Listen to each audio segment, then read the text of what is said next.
Presentamos esta nota y queremos ahondar particularmente con las sugerencias en la cartera de educación. Por eso le queremos dar la bienvenida acá en el estudio de Tele3 a la directora ejecutiva de Educación 2020, Ingrid Olea. Gracias por estar con nosotros. Muy buenos días. Buenos días, Natalia. A ver, queremos hablar de varios temas porque la educación lamentablemente ha estado en la palestra por temas que no son para nada positivos. Vamos ya a entrar en el tema de la violencia en centros escolares, pero quisiera preguntarte por la nota que veíamos recién, por el tema que se puso de manifiesto este fin de semana, que son sugerencias que hace el Ministerio de Hacienda a recortes y recortes importantes, particularmente en la cartera de educación. ¿Qué te parece a ti como experta en el área lo que ha propuesto el gobierno? Si bien salieron a aclarar que es un primer documento, que es una sugerencia, lo cierto es que también pone de manifiesto una preocupación, me imagino, ¿o no? Así es, cuando supimos de este oficio lo encontramos extremadamente preocupante porque planteaba en un lenguaje bien fuerte que la recomendación era descontinuar una serie de programas como los que se mencionaban, el programa de alimentación, el programa de acompañamiento a la educación superior, y si bien esto nosotros entendemos que es parte de lo que tradicionalmente se hace como el proceso presupuestario, se parte indicando cuáles son los resultados que han tenido las evaluaciones de los programas para luego empezar a discutir el presupuesto. Resulta bien preocupante que se plantee como recomendación de plano descontinuar programas, siendo que no desconocemos que muchos de estos programas pueden tener muchas áreas de mejora, pero ahí la tarea es mejorarlos, no descontinuarlos, toda vez que cumplen con beneficios sociales y cumplen con acompañamientos que son extremadamente necesarios en el sistema. Exactamente. Es bueno el punto que tocas tú porque sin ser experta en el tema, uno, claro, entiende las palabras que explica el presidente al decir que esto es un primer paso, que siempre se hace, pero que ya sobre la base de lo que se tiene que trabajar se pongan este tipo de sugerencias, la verdad es que me imagino es preocupante, lo decías tú, es suprimir algunos beneficios directamente y en otros es el caso de la reducción. Pero para poder materializarlo, si esto llegase a concretarse, ¿cuáles serían las consecuencias? Porque particularmente el tema de la alimentación, entiendo, afectaría a 2,5 millones de estudiantes. O sea, la pregunta es, pongámoslo en perspectiva de cuál sería la consecuencia si esto se materializa.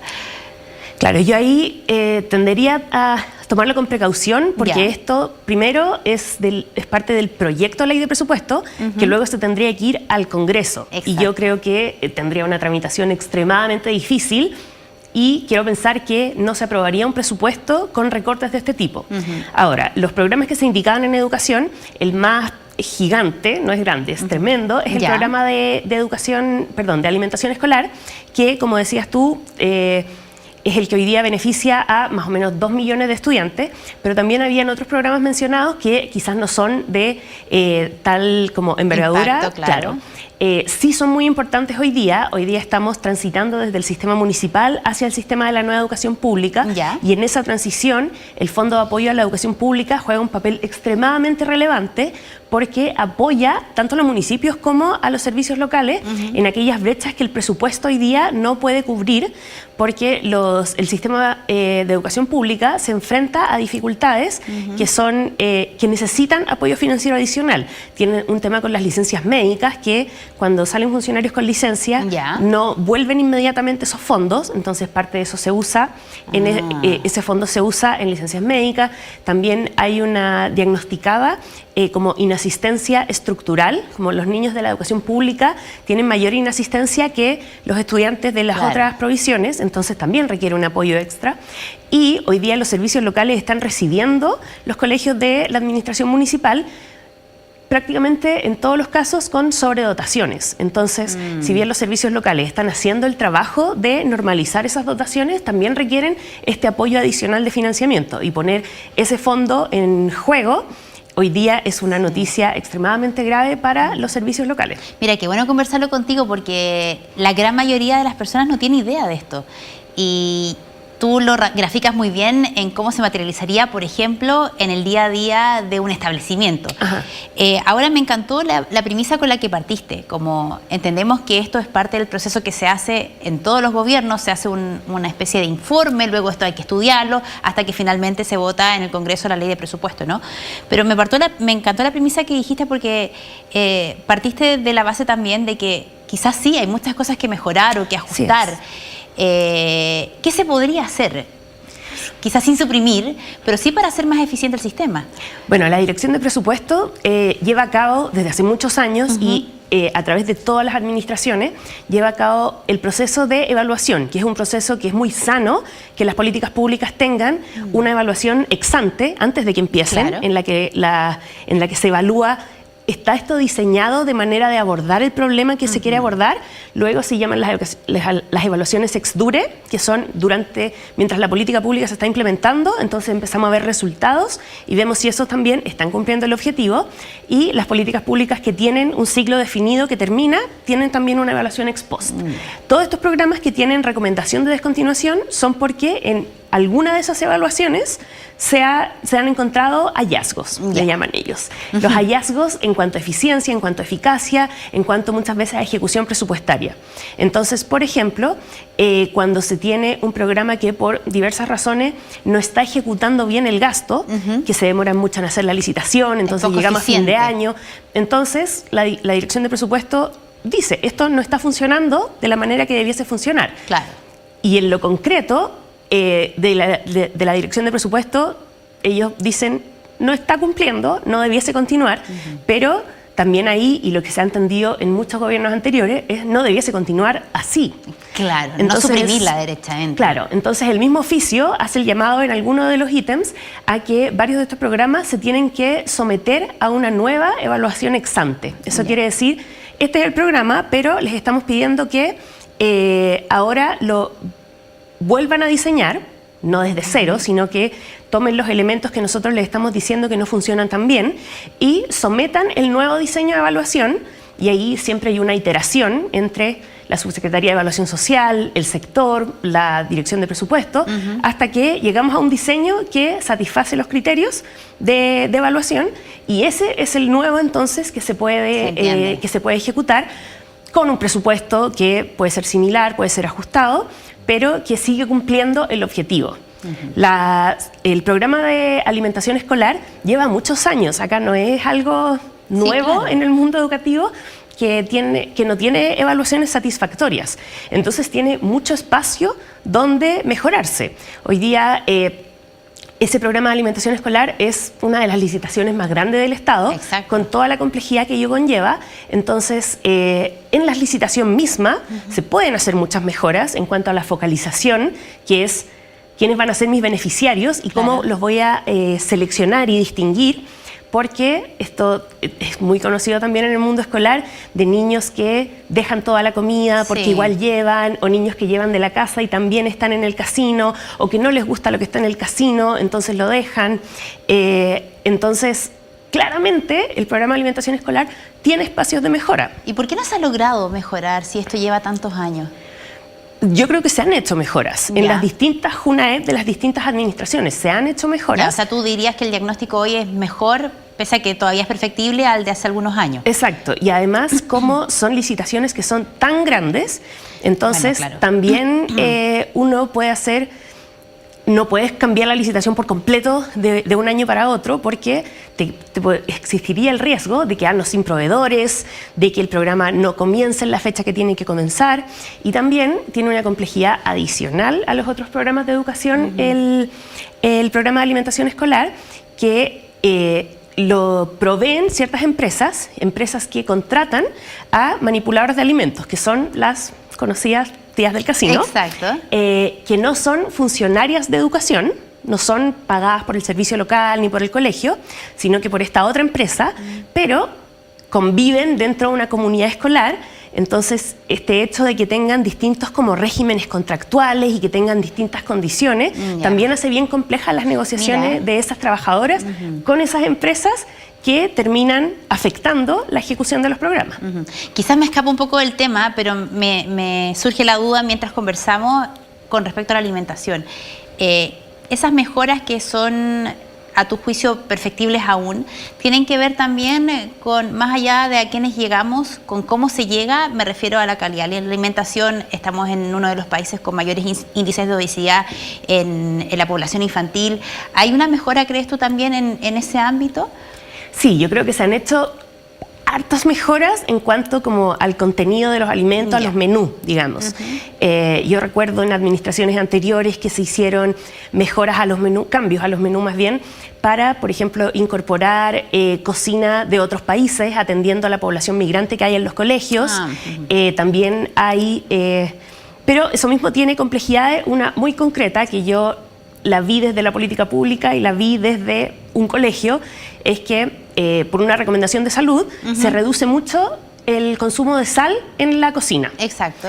Y lo que yo veía también en los colegios que no se lo comen. Era que los niños llevaban su salero.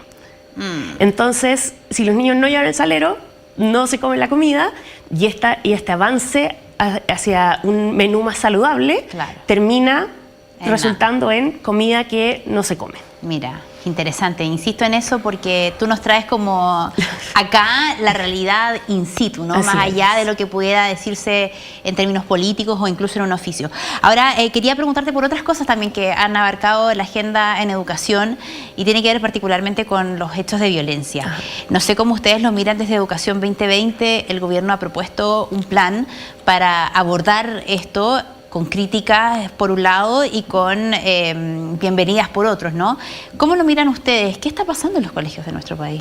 Bueno, el problema de la violencia en los colegios no es un problema nuevo, es un problema que viene pasando y viene, podríamos decir, como incubándose hace mucho tiempo. ¿Dirías que después de la pandemia quizá? Incluso antes. Hay muchos indicadores que los vimos como agudizarse luego de la pandemia, que quizás es uno. Pero la tragedia que ocurrió en Calama marcó una línea que en nuestro país jamás se había cruzado y jamás se tiene que volver a cruzar. Que estos hechos de violencia lleguen a una tragedia de este tipo es algo con lo que ninguno de nosotros debiese estar tranquilo y todos debiésemos estar trabajando para que este tipo de cosas jamás vuelvan a ocurrir en un colegio, que es el espacio donde no solo los estudiantes, también los profesores, los equipos directivos se tienen que sentir seguros en este espacio. Entonces, sí, tenemos que actuar con urgencia ante esta gran preocupación que hoy día tenemos, ¿sí? Ahora bien, esa urgencia tiene que venir aparejada con el resguardo de derechos de los niños, el resguardo de estos espacios seguros, ¿sí? Entonces, desde esa perspectiva, tomemos la urgencia, pero pongámosle también la perspectiva de derechos, es que el proyecto de ley que hoy día se está discutiendo a nosotros nos preocupa porque tiene elementos que pueden poner en jaque estos derechos de los estudiantes. ¿Cómo cuáles? Por ejemplo, la revisión de mochilas. Exactamente, la revisión de mochilas es un elemento que puede vulnerar el derecho a la privacidad de los estudiantes. Entonces, nosotros creemos que hoy día lo que estamos discutiendo son señales necesarias para el sistema, pero todavía tienen también mucho espacio de mejora. Y esperamos que ese espacio de mejora se pueda dar en la discusión en el Senado. Por ejemplo, vamos a revisar mochilas, pero ¿en qué espacio se hacen? ¿Delante de todos los compañeros o en una sala separada donde puedan tener mayor privacidad? ¿Quién revisa la mochila? Los docentes que están tapados de pega, les vamos a poner una tarea más, o vamos a destinar personal especial que va a estar a cargo de esta tarea. También acá es importante mencionar que, dado que ha estado mucho en la discusión, pareciera que todos los colegios van a tener que revisar mochilas, y ahí también es importante distinguir que lo que esta ley pretende hacer es dar la facultad de que si el colegio así lo estima necesario, lo puede hacer, pero los colegios que no lo estimen necesario no tienen por qué hacerlo. Y en esa distinción también creemos que es muy importante que cuando se tomen esas decisiones que afectan a todas las comunidades, sean las mochilas, sean los detectores, sean cualquier otra cosa, tienen que ser en acuerdo con toda la comunidad, y eso incluye también a los estudiantes. Tienen derecho a participación y a que sus voces sean oídas. Entonces, no solo en la decisión de sí o no ponemos el detector, sí o no revisamos mochilas, sino también en el cómo. En el cómo. O sea, perdón, si te entiendo bien, no es que ustedes se opongan directamente a la revisión de mochilas, pero sí ponen el punto en a ver si se va a hacer, cómo se hace, ¿no? Claro. Porque si tú le preguntas a algún papá, me atrevería a decir, y me incluyo, o sea, si mi hija está en una situación de riesgo, pucha, lo siento por los derechos, pero revisen las mochilas porque también tengo temor de mandar a mi hija a un colegio, por ejemplo. Entonces, claro, yo entiendo perfecto ese choque entre los derechos del niño, que tenemos que resguardarlo bajo ningún punto de vista. O sea, tiene que hacer así, pero también ¿qué hacemos con esto otro? Es bien difícil la ecuación. Por lo que entiendo de tus palabras, de los expertos en la materia, es que, ok, hagámoslo, pero veamos el cómo. ¿Eso es finalmente? Así es, ya. Veámoslo. O sea, veamos... no es que ustedes lo desechen de frentón. Sí, y también acá yo creo que es importante decir que los hechos de violencia extrema sí están ocurriendo y nos tenemos que hacer cargo, pero están ocurriendo en un grupo pequeño de colegios. Entonces, en esos colegios en los que hay riesgos reales, revisar la mochila tampoco soluciona el problema. Evidente, hay algo mucho más de fondo. Exacto, y creemos que lo que sí les falta a este proyecto de ley es atender a esas medidas de fondo, porque hoy día... Eso es salud mental principalmente, ¿no? No solo salud mental, no solo salud mental.